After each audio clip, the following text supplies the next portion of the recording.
Welcome to Financial Hub. In this video, I'm going to guide you on how to add Toncoin in Trust Wallet. For that, make sure you get the application and you're logged into your account.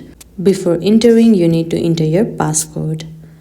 Now, at this home page, at the search bar at the top, you can simply tap on that and search for Toncoin. Now, simply tap on that.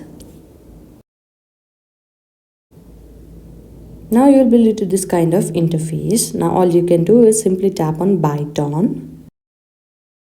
And here you can enter the amount that you want to buy. After that, you can tap on buy with Apple Pay and follow further process in order to buy the Ton. Another way is you can tap on receive.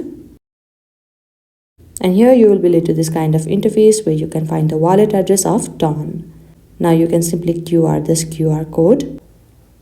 Now there you can see copy option, you can tap on it.